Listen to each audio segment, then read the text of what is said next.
Hello, everyone, and welcome to GenZ Votes. My name is Pratik, and today I'm grateful to be joined by Mr. Christopher Heath. For some background, Mr. Heath has extensive experience in investigative reporting, where he started working with WFTV in 2013 and became known around the state of Florida for his unique skills in reporting on political and governmental issues.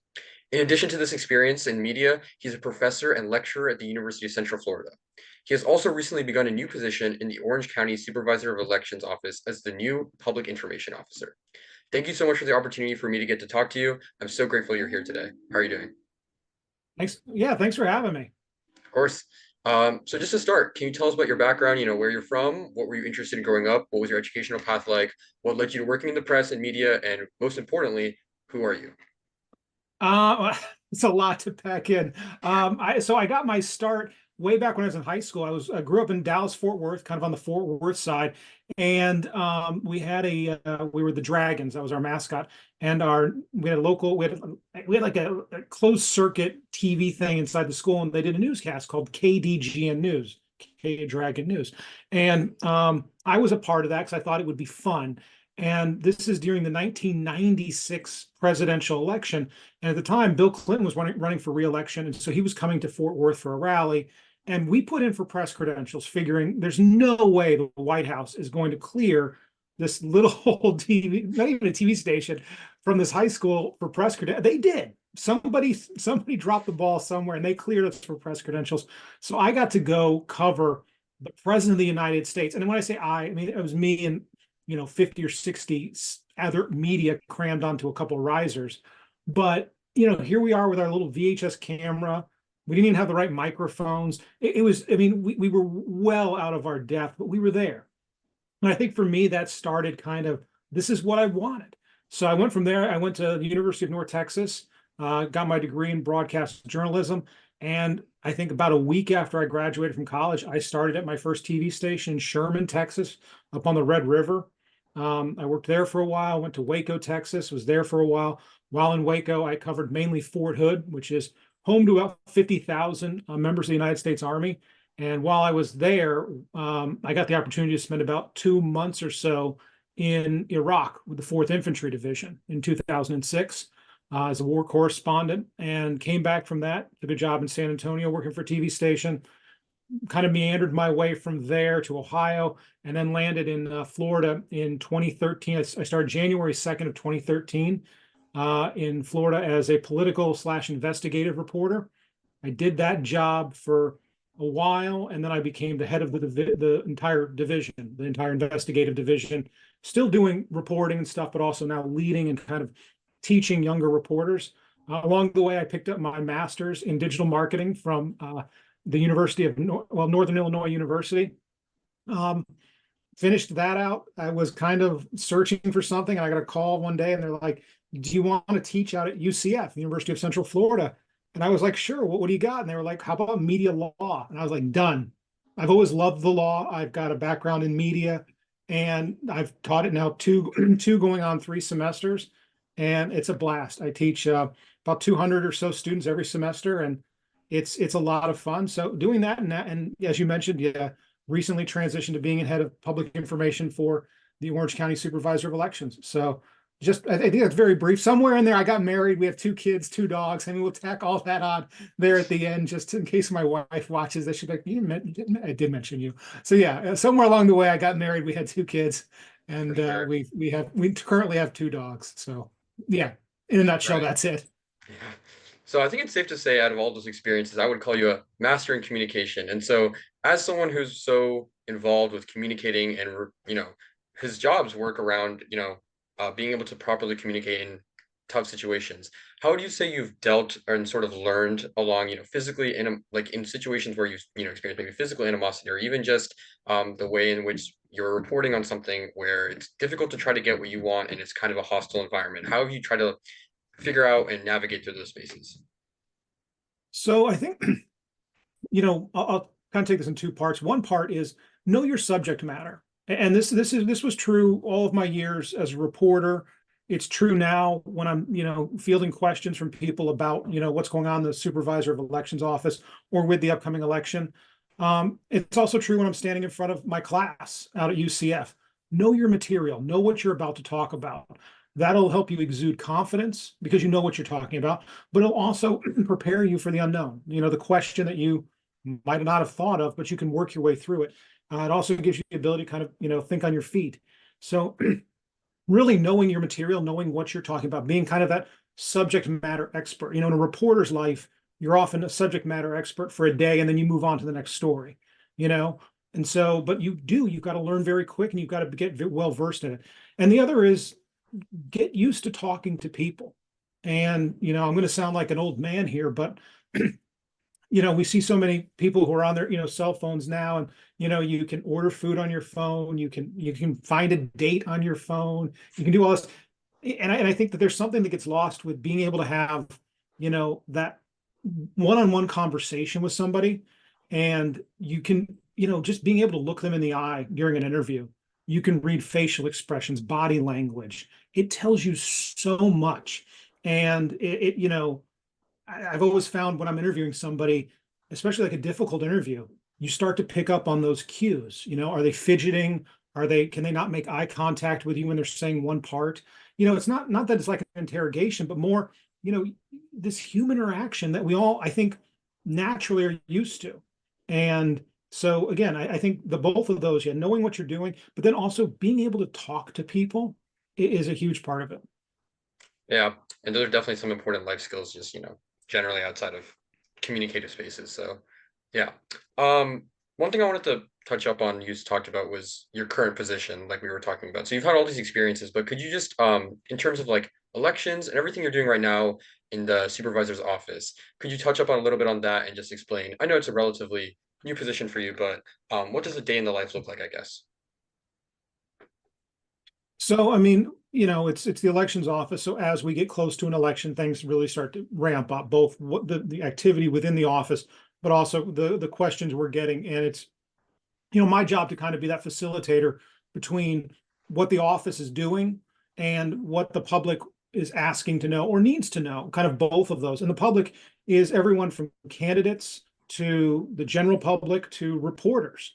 And so when they're calling up, asking questions, kind of being able to get that information that they're looking for, but also, sometimes they're calling and they're not quite sure what they know kind of what they want, but they don't know how to ask for it. So knowing that well enough to be able to, help them navigate through.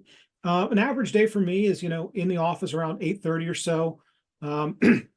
Usually meetings with different people to kind of figure out what's going on, handling whatever requests have come in, handling whatever requests we need to, solve for that day, pushing out if we've got like something we're working on or some big milestone that we hit, printing all the ballots or getting all the vote by mail, ballots ready and stuffed in the envelopes, those kinds of things.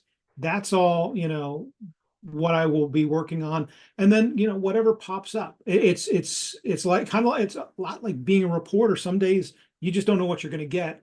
Some days it seems quiet and the next day it's like 15 different things all hitting you at once. But it's a lot of fun, at least right now.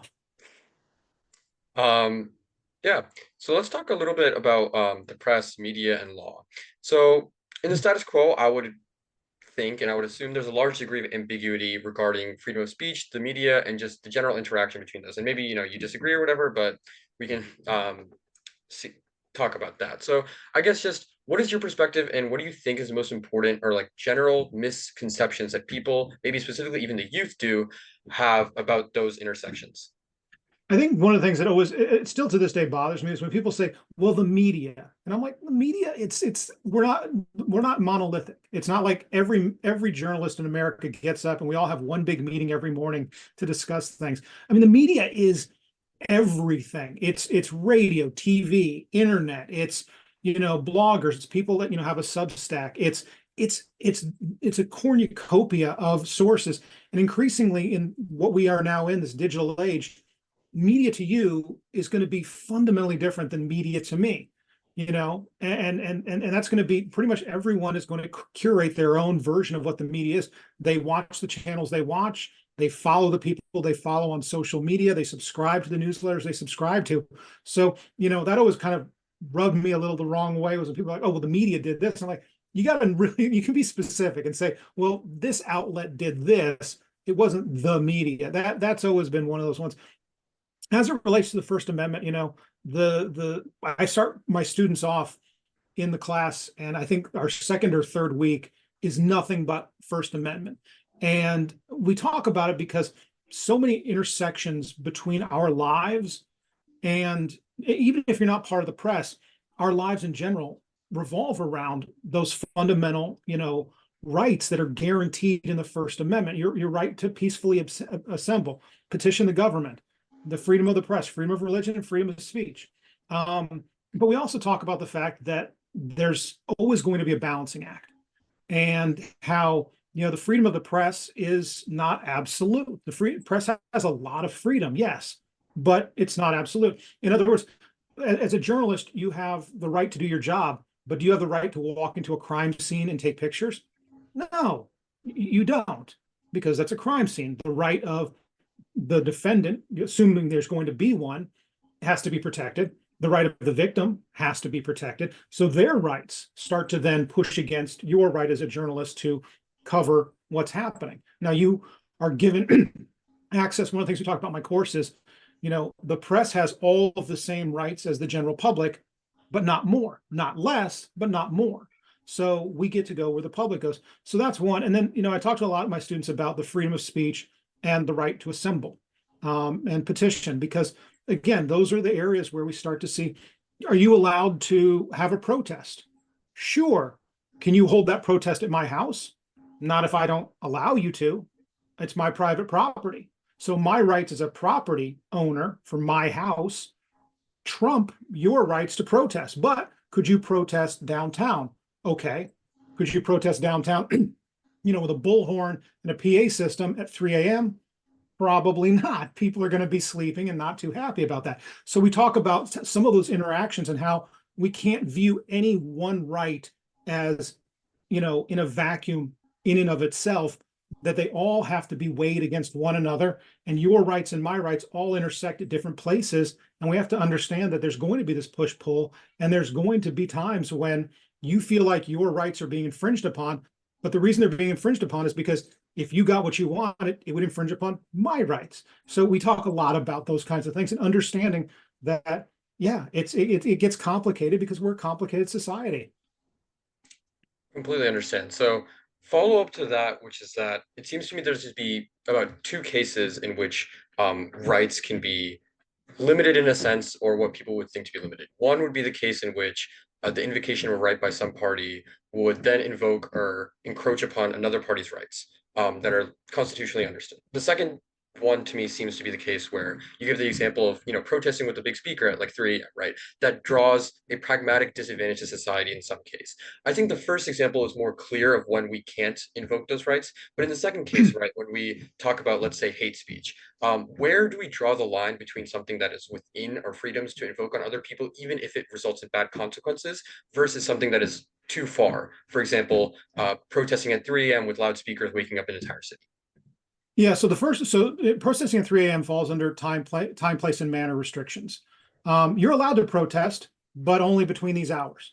The place, you're allowed to protest, at the public park. Okay, and the manner, you can yell, you can have signs, no PA system. And as long as those restrictions are uniform, regardless of what you are talking about, it doesn't matter if you're the Shriners or the Knights of Columbus.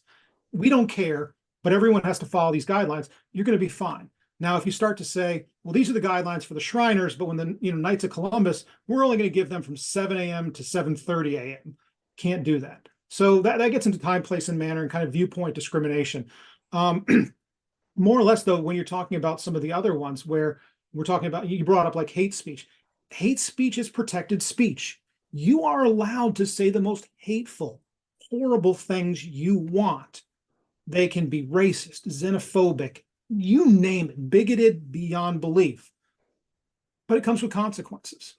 And those consequences may be somebody records you, and 2 years from now, you go get a job, and that potential employer is like, was this you on this phone saying this? And you're like, oh, well, guess what? You're probably not going to get that job because of something you said. So your speech comes with consequences, but hate speech is protected by the First Amendment. Now, there's types of speech that we've determined are not. One of the ones that, is the easiest for everyone, I think, to understand is child pornography is not a protected form of speech. Fighting words is not a protected form of speech. True threats is not a protected form of speech. Now, hyperbole is. Like if you were to say, "Oh, my roommate drank all my Gatorade," I could kill him. That's hyperbole. If you're like, "My new roommate drank all my Gatorade. I bought this knife. When he gets home, I'm going to stab him." That's probably closer to a true threat because, you got the knife, you've identified what you're going to do, and you intend to do it, and you're waiting for him by the doorway. That's closer to being a true threat than, hyperbole. So we have different kinds of speech that we have said, but that gets back to kind of my earlier point of, your right to speech is probably about to infringe on your roommate's right to be alive. So those kinds of things, again, there's always going to be a balancing, and there's always going to be the kind of that fundamental idea that rights also come with a level of responsibility. And that's I think the biggest takeaway there. For sure. One thing I wanted to mention and follow up on is this example you give about um, the true threats example, right? So one example is a case where someone's descriptive about the threat, lays out, their motive maybe, or even just the course of action they're going to take. And the other example is a hyperbole. Um, from a legal perspective, and I guess my broader question here is that, is this an example of why you think it's harder, and maybe you don't think it's harder, but if you do, why it's harder to regulate platforms like social media, maybe in the context of our rights, because it's somewhat arbitrary in distinguishing between something that's a true threat versus something that might just be a subjective um, sarcasm or something like that. And I guess part of the answer is maybe courts would have to interpret our rights, right? But do you think that speaks to a broader issue within our society with this, which is that it's hard to just at some point regulate and make a distinction between those two? Yeah, I think it can be hard. I mean, the social media gets into its whole thing with under Section 230, where it's kind of, I don't want to say treated as a common carrier, but very much is, I think of it more of like social media is like the bulletin board. It's just, it's pins in a cork board. What the messages get placed on there, it's not them. But then yet they do put a level of editorial control there. I mean, the Supreme Court had two of these cases this last term, and basically, I don't want to say punted on both of them. They remanded them to the lower courts for like, it's a mess. So I'm not going to tread too deeply into that, considering Yeah. 9 people much smarter than me were like, yeah, we're going to kind of send this back. But no, I think, the other problem with social media, as you mentioned with the true threats, I think social media makes it that much easier to think without acting because it's instantaneous. It's right there. You can post something that is threatening or maybe just in bad taste, and you can do it without stopping to think. And again, it's because we have it at our fingertips. If you wanted to write, if you really were mad at, I go back to the roommate issue. If you were really mad at your roommate and you wanted him to know it, you would have to write that on paper and show that to people, walk around telling people about that, maybe, find a newspaper that was going to print that for you. And that's how you get that message out, versus now it's in the palm of your hand. You can be like, "Hey, I'm here in my apartment. Can you believe when he gets home, I'm stabbing him?" Again, that it's the instantaneous where you don't have to stop and think about what you just said and the consequences for, the words you're saying, because it could be very much interpreted that you were going to bring physical harm, and it's not just joking around. For sure. Yeah.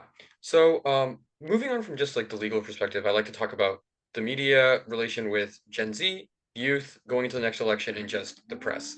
Um, the first thing I want to touch on is like, from your experiences, what do you think maybe the mass media or even the press generally miss when reporting about elections and conveying information to youth specifically? Slash, what do you think the youth specifically should understand when consuming massive amounts of information, specifically from the press? Let's take those in reverse order.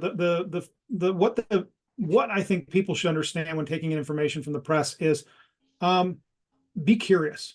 What's the source?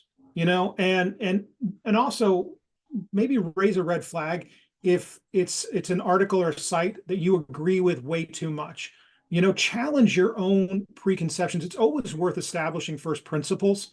And I would say if you're finding yourself consistently, drawn to articles that already agree with what you believe and don't challenge you, that you need to broaden your horizons, because it's easier to do now more than ever with social media, and you can kind of get and curate your own press world.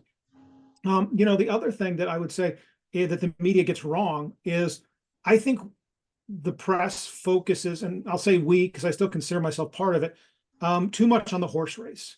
And we focus too much on who's ahead, who's behind. The polls say this, because that's, I think, easy. It's easy to digest. It's easy to understand. And we don't spend enough time, really challenging people with, stories and information that is going to have far more reaching impacts on their lives. To use this last Supreme Court term as an example, we have on the same day the Trump immunity case gets decided, you also have this doctrine known as Chevron essentially struck down.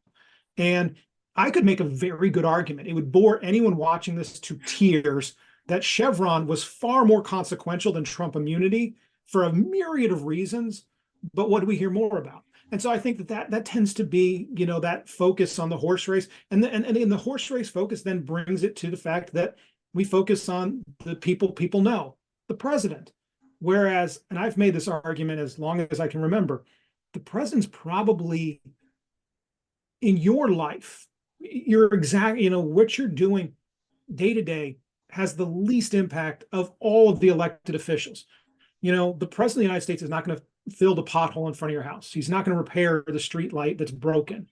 He's not going to, decide whether your kid's school has, this lunch program or this. It's going to be your county commissioner, your city council member, your member of the state legislature, even your member of Congress or your U.S. senator are going to be a lot closer to you than the president. But we tend to just focus on the president. We tend to also just focus on kind of that horse race. And I think that's to our own detriment. For sure. And similarly with issues, I guess the press has in reporting things, with the advent of, general artificial intelligence, technology, disputes of whether intellectual property, things like patents, copyrights, trademark, all of these, how have these complicated, I guess, the ability for the press to accurately convey things, but then also complicated, complicated the capacity for people to consume information reliably, in your experience, I guess. It's well, and yeah, I was going to say, I mean, when it comes to intellectual property, and I guess we'll dovetail this in with the emergence of artificial intelligence. It's becoming a lot harder to verify certain things, pictures, videos, these kinds of things. A lot of it can spread across social media like wildfire before anyone really has time to fact check it or figure out if it's legitimate. Every hurricane I've covered my whole career, somebody has this photo of a shark swimming down the highway. And you can always count on somebody to post it, be like, my friend sent this to me from Houston. No, they didn't. A, that wasn't your friend. B, that's not Houston. C, that's Photoshop. But it circulates every time. So we continue to see those kinds of things. And I think the press in this example, with like the emergence of AI and really a lot of the questions over how AI operates within the area of intellectual property law, is in kind of the same boat as I think most of our elected leaders are. And that is not really fully grasping what's going on because it's developing so quickly, but also really at a loss in a way to convey it to people and to deal with it. And it's only going, I think this is one of those areas where, because of the speed at which technology is moving now, it's going to become harder and harder. And it gets back to that thing where I talked about at the beginning of, us all being kind of smart consumers. We need to be aware of what's out there and what may or may not be sent to us that's not on the up and up. For sure. So look, I know you're busy, and so I don't want to take too much time. The last question I have here for you today is there anything that I've not covered yet that you think I should ask? And in other words, what is your message to Gen Z? Something that we haven't talked about yet, maybe, or even something that we have talked about. What would you like to emphasize, and what would you like to tell the next generation? Be aware of the power you have. And, I remember when I'm Gen X, and I remember when my generation was kind of that coming of age, like 18, 19, 20, you're old enough to vote now. You're, old enough to buy a pack of cigarettes, about to be old enough to buy, beer and alcohol. You're right at that age where you're about to become an adult in all legal realms. And there was always, oh, this is the generation that's going to change things. And, understand that people say that because they look at these younger generations and they see the raw numbers of, millennials, and on down Gen Z. And I think Gen Alpha's after that. And they're like, if they turned out to vote, they could shape the future of the country. They could shape, the politics, the policies. But, and so understand that that is out there, but it requires activity. It requires you to be active. And, if that's just you paying attention to what's going on, and as I mentioned earlier, challenging yourself with what you're learning, always asking, is this a reputable source? Let me check something else and make sure I'm not just, confirming my priors, challenging yourself there, but then maybe challenging yourself to, drag a friend to a polling place to vote, or make sure they're registered, or talking to them about the importance of it. Because we keep looking at the younger generation. Someday you're going to be sitting here, an interview, and somebody sitting there is going to be talking to you, and you're going to be saying the same thing. I remember when my generation was coming up. But it's that kind of thing. Be aware of the power you have, and it's a power in numbers. But it's one that we keep seeing time and time again. Generations let slip, and then they like, we should have maybe been a little more active when we were younger, been a little bit better, involved. But hey, there's time for that, right? Sure. So look, thank you again so much for taking your time out of your evening to talk to me. I appreciate it. And I also appreciate everyone who's watching. Hopefully this was helpful. And thank you again for, talking to me today. Hey, thanks a bunch. Enjoy DC. Thanks so much.